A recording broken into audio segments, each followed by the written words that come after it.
Welcome back to the Shire. As promised, Vic is ready to show you just how well he came out, just how good of a runner he is. So we made our way through all of that deconstruction and we built it back up in that modeling phase. Now let's get into some slot car tuning, right? Let's break in our motor. Wonderful stuff. Making sure we got all good smooth running gears. Everything we're putting together here is all for one reason alone. We're going to get the performance out of this car on the track. So let's take a look and see how we got there in the tuning phase.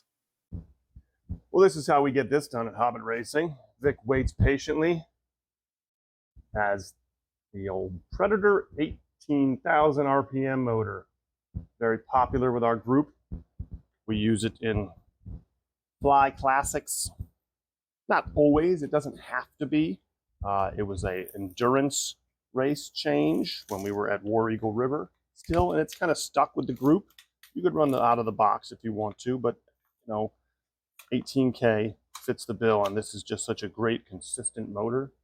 The Predator motor available from Slot Car Corner, also available from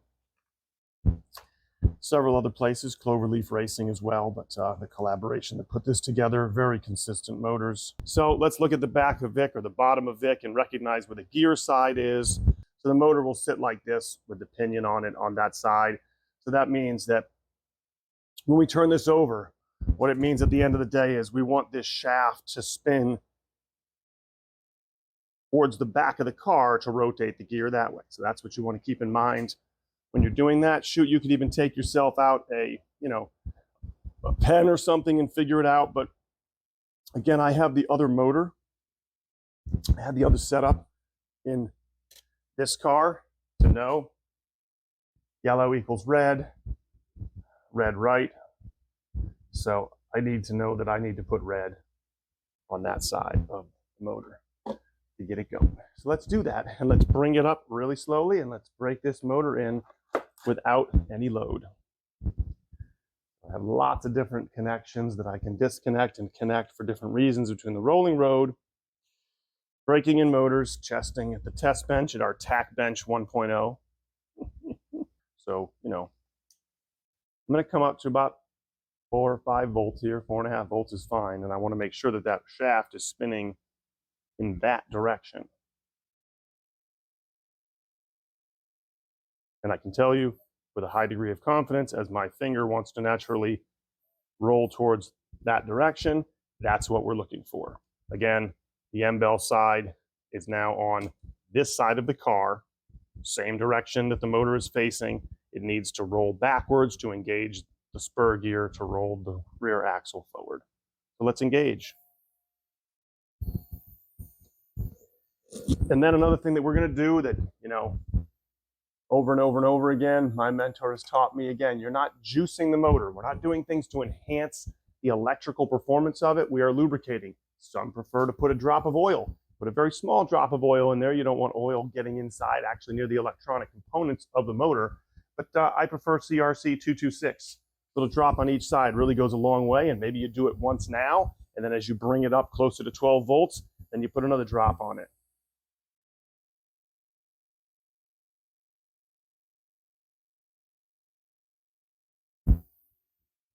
Already quieted that guy down. I don't think I got any on this side. There it goes. So we'll let that go for, I don't know, a solid 15 minutes or so, maybe more, before I decide to turn that voltage up. So doing a little bit of handheld work as I was preparing some things off camera that are really, not complicated, like putting a pinion on this now broken in motor. We've taken it up to 12 volts and really had it broken in without load, and now we were going to start getting it under load. But I noticed something that I wanted to point out here. There is a nodule, there is a little pimple right below that you might conceive as something that accepted a dot for a stock fly motor.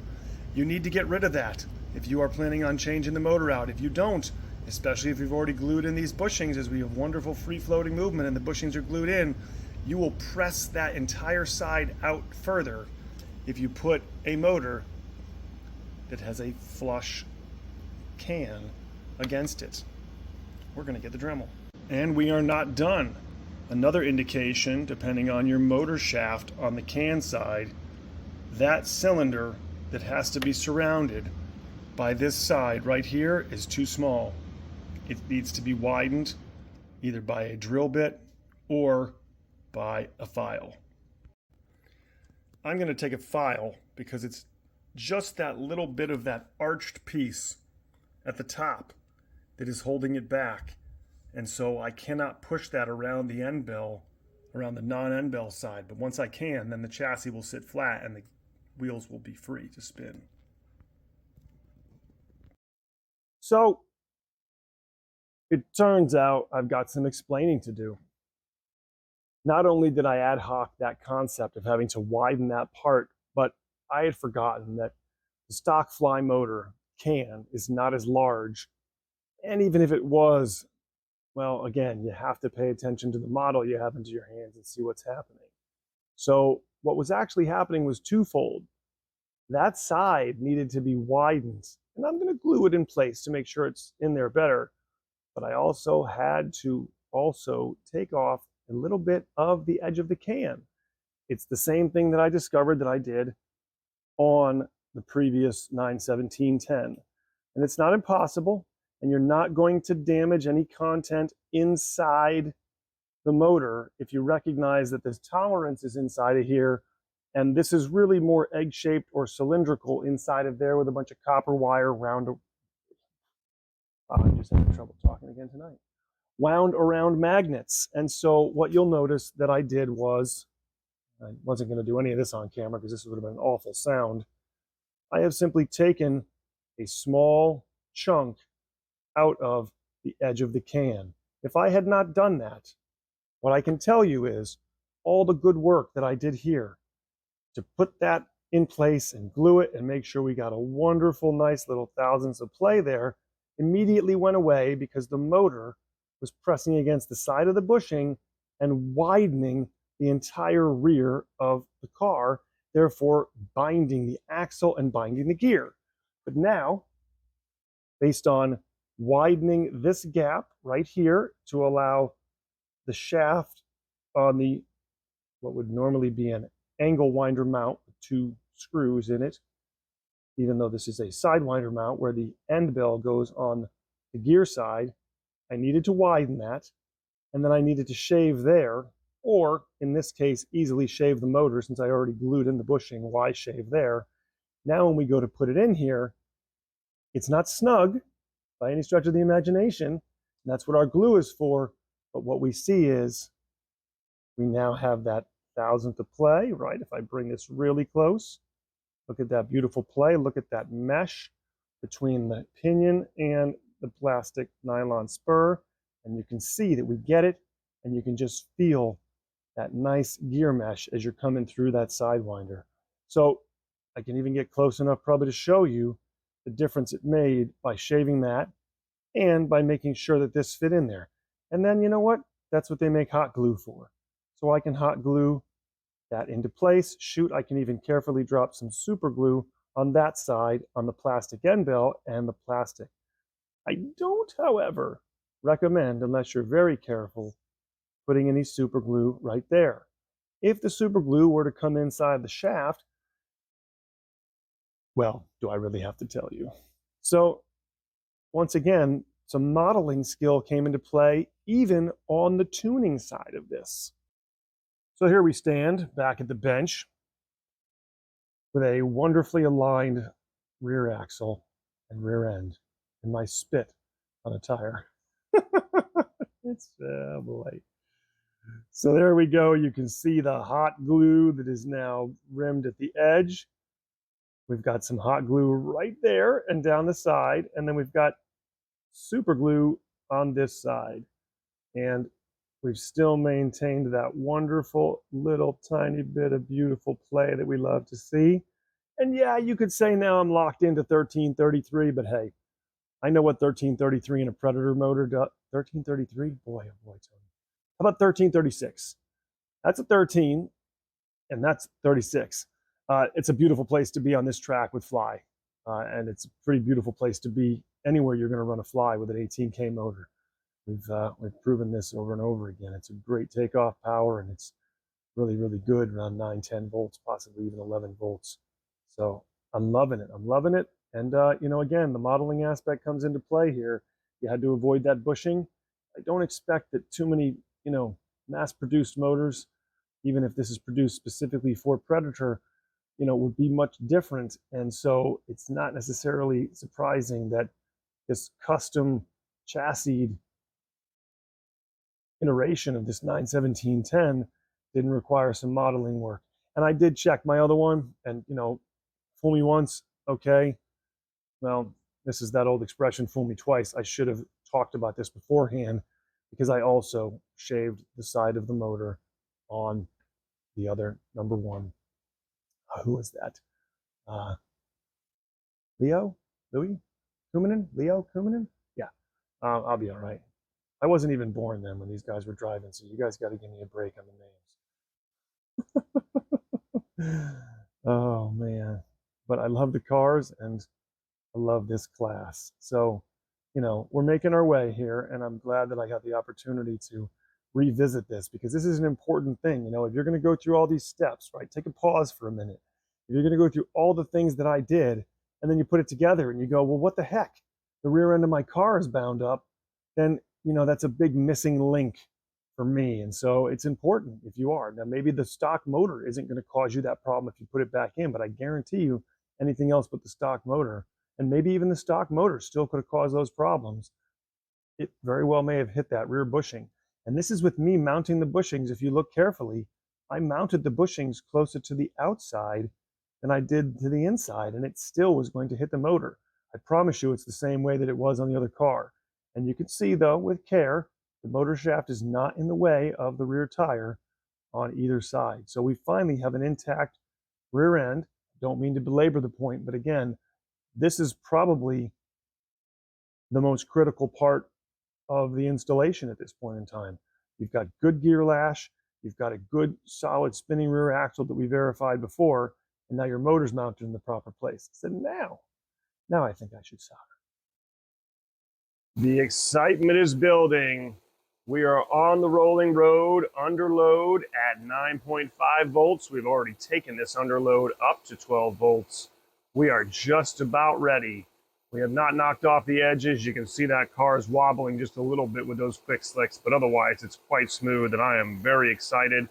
This motor tacked actually over 18,000 RPMs. That's pretty typical of a Predator motor, and that's okay. It's the class that it fits in with, and most of these motors are going to tack slightly higher than what they're rated for anyway. So, whoops, I am going to pause for a minute, and we're going to get ready for our first few laps.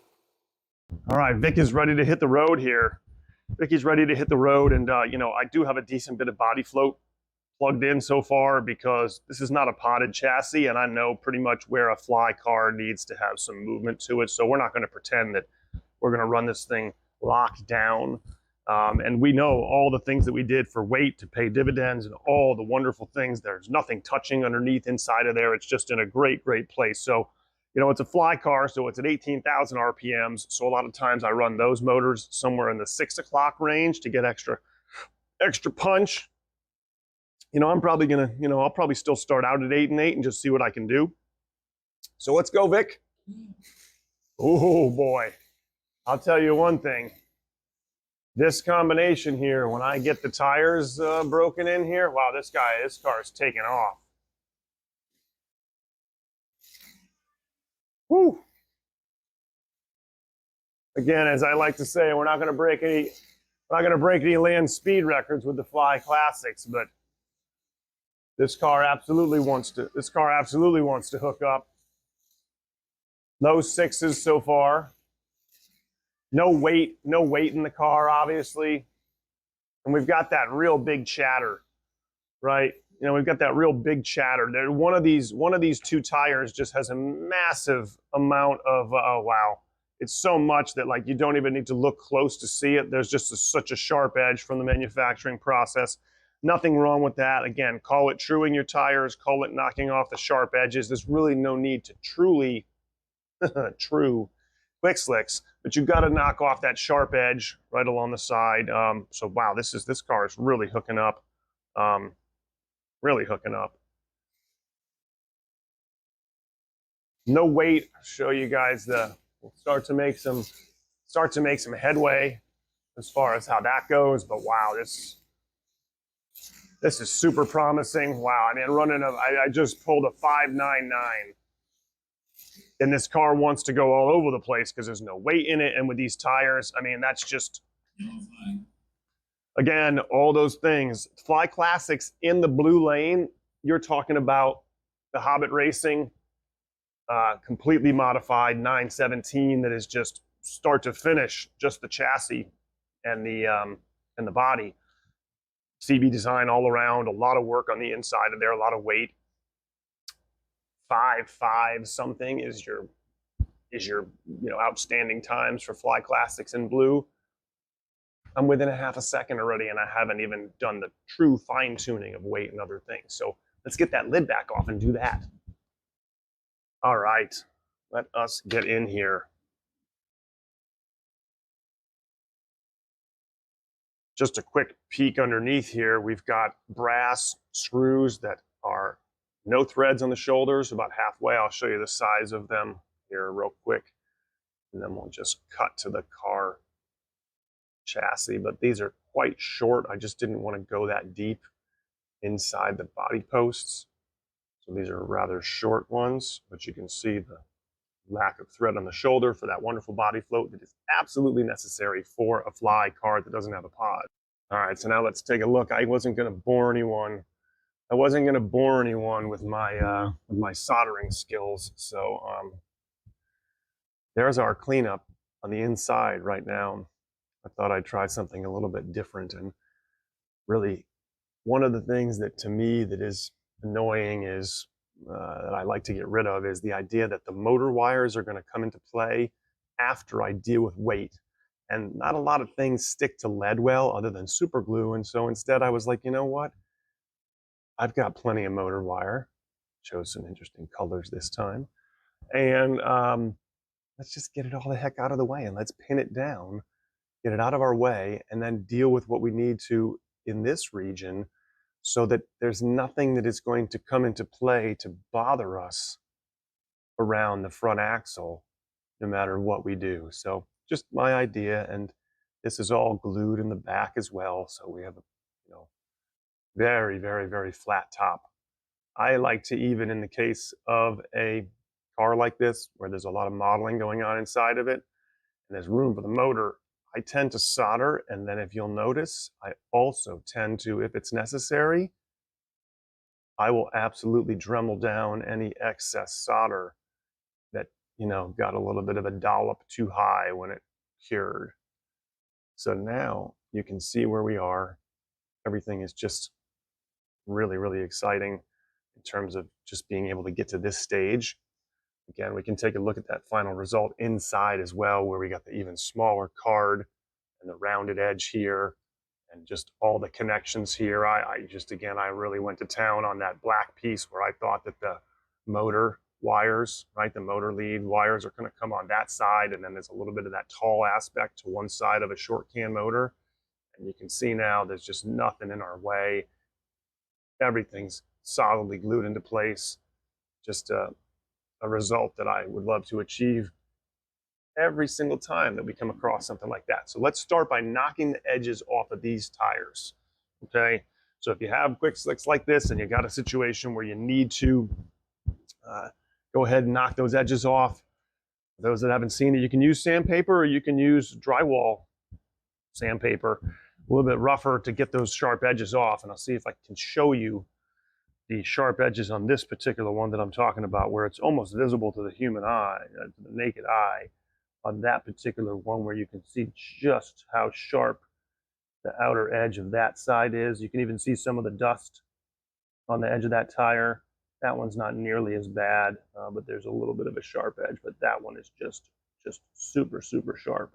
You can see it now in the light right there where all that dust is sitting on those edges. So let's take this up to our test strip. And what I like to do is I like to do it with the body off. You can do this with the body on, but I like to do it with the body off because I like to lean on it from the top and really get into it.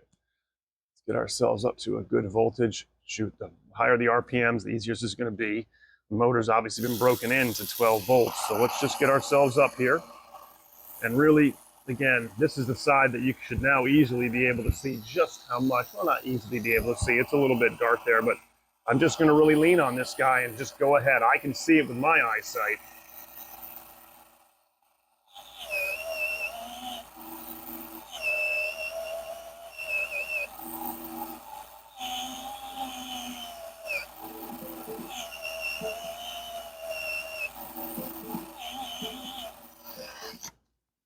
Well, something on my computer seems to be telling me that it is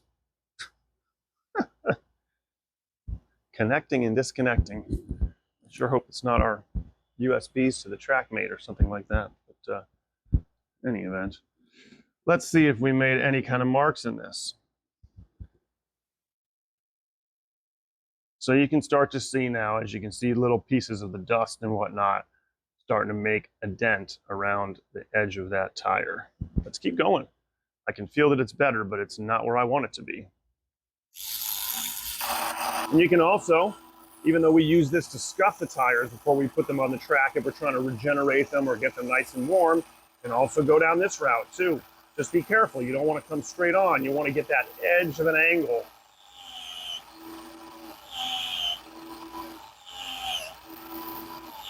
And do it a little bit and check it, right? Do it a little bit and check it, and then see what's happening. I like to just take some spit and spin it around and then see what kind of impression I made. See what kind of impression I made on that tire. That's looking much better. That is looking much better than it was out of the box. So let's do the other one, and then we'll get it back out, back on the setup block and get some weight in here too. Well, I've got a brand new sheet of Professor Motor weight here. I've got this piece here too, and I think we're gonna start by getting a piece. I think we're gonna start by getting a large section. Well, that looks perfect right there. I think we're gonna go right there to right there, just to the edge of the motor wires before they start to go in this direction or that direction. I think that piece looks wonderful. What I don't think looks wonderful is where I can find my scissors. And take a guesstimation, or what I like to do, take a screwdriver and mark it. So the first thing I'm going to do is I'm going to get rid of this little miscut. I made a miscut and I overcooked it, and so you can't really do anything about that. So I'm going to even that off.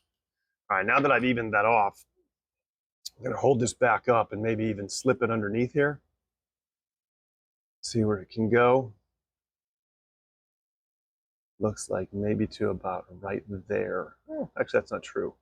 We want to get it in place right there. And then we want to actually have it all the way back to a point where we can then fill in a large piece here. Maybe we could go all the way to right there. Okay. So let's see what this piece that happens to certainly look like a square turned out to be.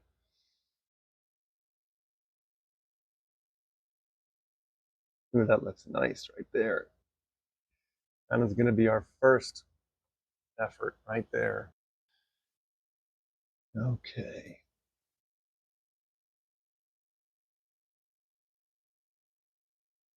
That looks like a fine spot right there.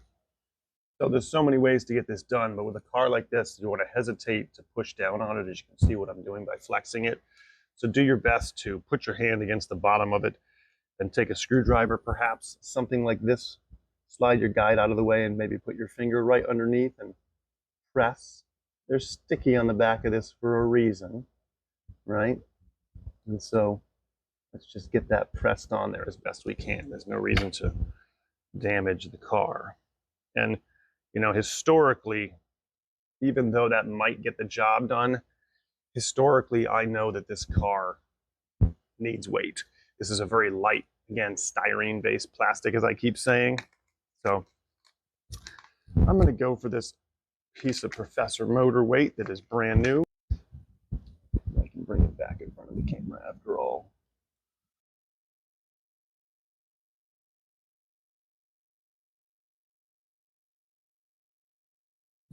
Something to that effect so far.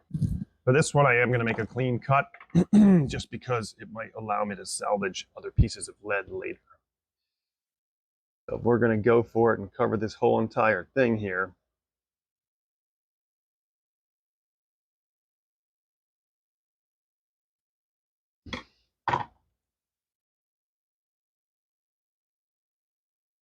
And that is a beautiful thing. This slot car is not planted. I don't know what.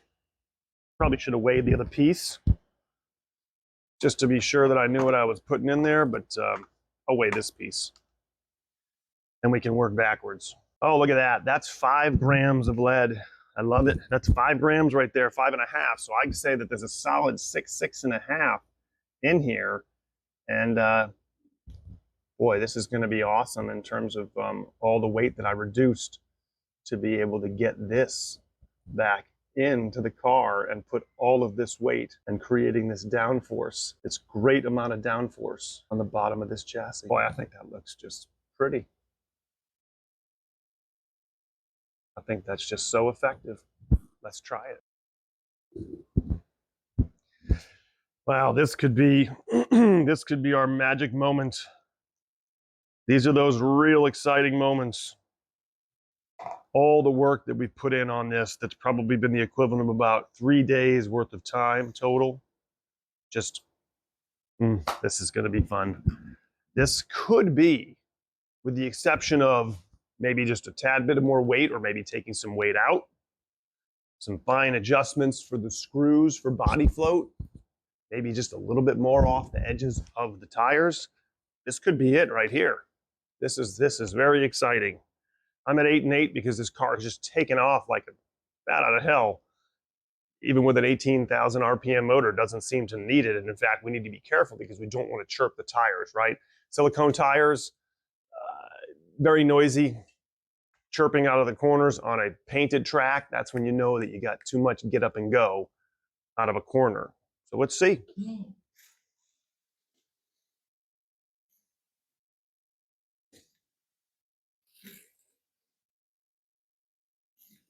Oh boy, I'm definitely hooking up. Yep, 5.8, not bad. Definitely can tell we've got sharp edges still, even though I did some work on them. I just can tell and hear all that noise in the corners. So this is a good thing. So, you know, we're within about 3/10. We're within about 3/10 so far of an outstanding time for Fly Classics. So take a look at these tires for a minute, see what I can do. I think I also at some point dealt with the wheels. I might have to actually true the wheels if I don't think that the tires are settling in on here the right way. I think that one of these tires does look like it actually does have a bump that I don't like, that I might have to take it off, and I might have to take the Dremel to the plastic wheel. And of course, wearing the tires in more will absolutely help. My guide's a little bit tight. When you screw into the guide post, it widens naturally, the plastic at the top of the guide post, and I feel like I want that to be a little bit looser. But boy, this car takes off with absolute power.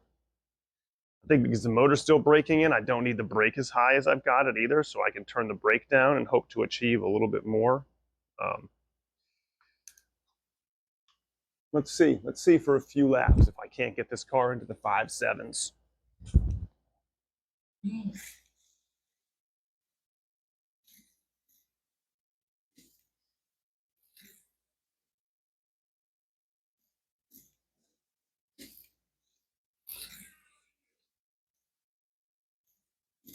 A lot of chatter, a lot of chatter, a lot of chirp, a lot of me manipulating the driving to get through that.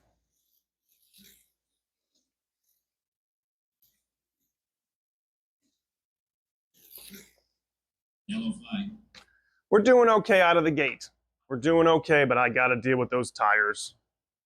Sometimes I like to, honestly, sometimes they just don't slip on as well as they could. And sometimes what I like to do, I have a little bit of a trick when I'm dealing with the tires that sometimes I just like to take them off, and I just honestly I like to get a little bit of spit inside of them and make sure they slip on a little bit more solid than maybe they did the first time. And so, you know, that's one of the efforts to do. And certainly I can feel a little bit of sharp edge on this, but I'm gonna just give that a shot right now and see. And I did start to work on a couple of the parts. I'll show you where it was manufactured. If you can see it in the light successfully, you can see where I kind of had to, a couple of places that I had to Dremel away where there's some lighter black on there. Right there you go. So, well, let's see what I got going on here. And we can always also, you know, inspect the inside of the tire again with a monocle and see if we see something we don't like.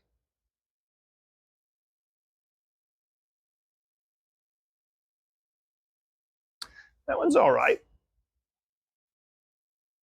So I'm going to give it my little trick to try and get it to slip on and seat well.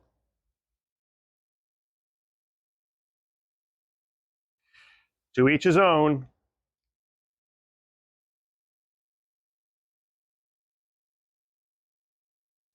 Squeeze and twist, and get my spit to seat those tires around those rims, huh?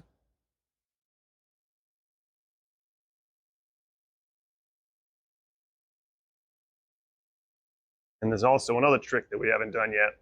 It's my favorite. You never know. Sometimes tires like to seat a certain way. Switch sides. Switch sides. Put them on the other side. Put them on the other rim. All right, let's see what's happening now. Let's see if it changed, or we're going to flip them to the other sides of the rims.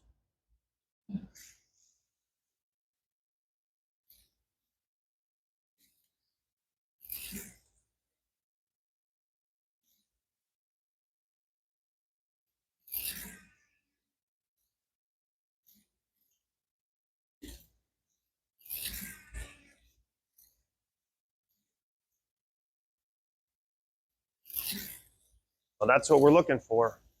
We're making our way now. 577, we're within 2/10. We're within 2/10 of those real good times that are produced by that purple and blue.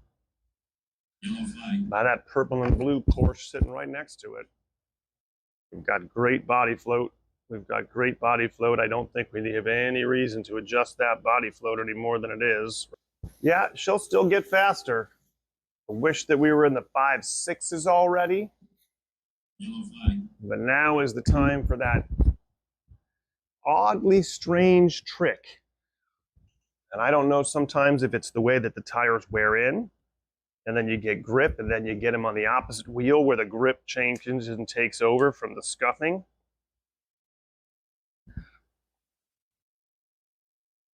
And I am not saying by any stretch of the imagination that this is actually going to be more successful. It might not. Simply may not be more successful than what it just was. And then we have more fine-tuning and adjustments to do.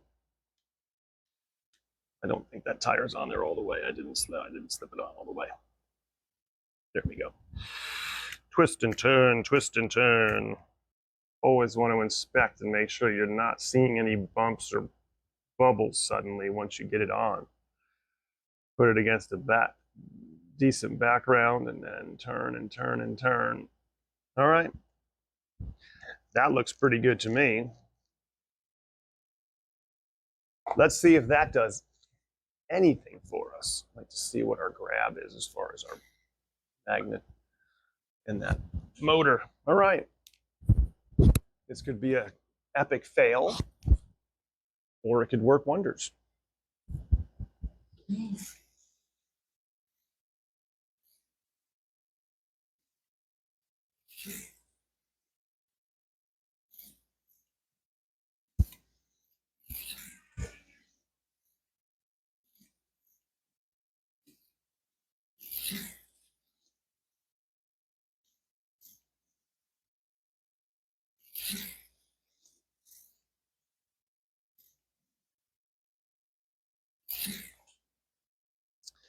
Well, we've hit the 5.6s, so I'd say it wasn't a fail.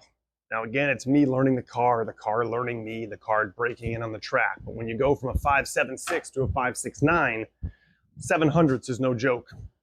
So that's nothing to shake a stick at. So we're really in a position where I think I'm going to leave the tires on that swap that I made right there. I'm going to take a look at them. I'm going to take a look at the feel of those sharp edges again. And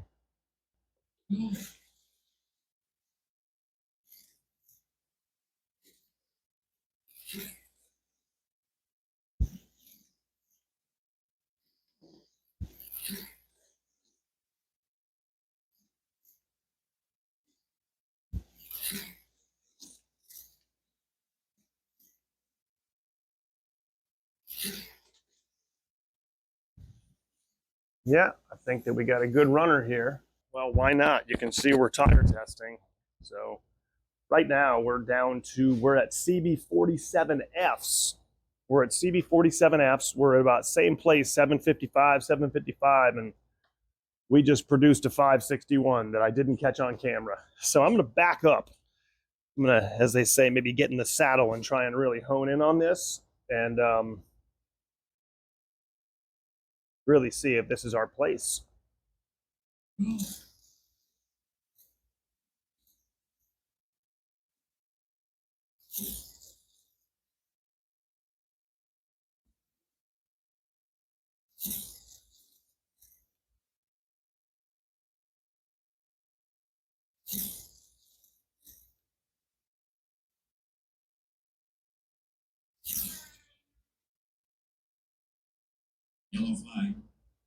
Sometimes you just know when it's going to be that one. And I think we landed at our mark. That, folks, is a 5.57.6. That tune is complete. That's what you're looking for. And that's why you test. You don't know until you don't know. This would be the first Fly Classics car that I put CB47Fs on with stock wheels. And that's fine. There is nothing wrong with that. Guess what? These wheels right here, these tires that are probably, pretty good, sharp edges knocked off, they were a solid 10th, 1500ths off. They might be good for another car. Put away this brand new other pair of CB48s and we can put these on top of them and just know that I'll be able to tell that they were broken in for sure. But that's what you get. That's what you get when you add up all the things that we did for performance, where we got to enjoy all of that modeling aspect of things.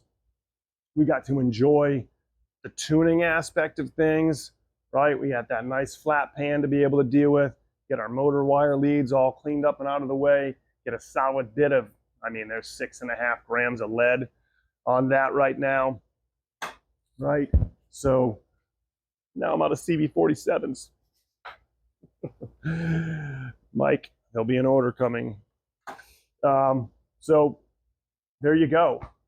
Again, does every car have to turn out to be the exceptional runner? No, but I expect them to be consistent, just like you all would the same way. And there's absolutely everything to be happy with when you see a 5.5 in blue from a Fly Classics that now puts it on pace, on the same pace with Hobbit Racing and the other 91710, the 908s that I have. And heck, who knows? I should probably branch out beyond some Porsches in the Fly Classics environment. But, well, as you guys have probably figured out by now, I'm a sucker for Porsches and, I don't know, Corvettes. So this is awesome. I'm so happy that this turned out the way that it did, and I thank you all for coming along for the journey. Well, Vic's showing us the taillights, telling us he's ready to head towards the track. And so am I. I'm very excited to keep running this car. I'm excited for the next time that we run Fly Classics here at Hobbit Racing Park, because I think you already know what car I'm going to run. So go ahead, turn on those notifications, and you'll find out the next video that we're going to come out with. We got a lot of things lined up for Christmas. Oh, I think there's even a little Easter egg over my right shoulder there by the track for what white kit that is in the corner there. But hit that subscribe button if you haven't yet. If you like this kind of content, it really helps out the channel, and leave me some feedback. But until then, thanks for watching. If you don't subscribe to Public Racing, I'll poke you with my staff. Pokey, pokey, pokey. She will poke you with her staff. Pokey!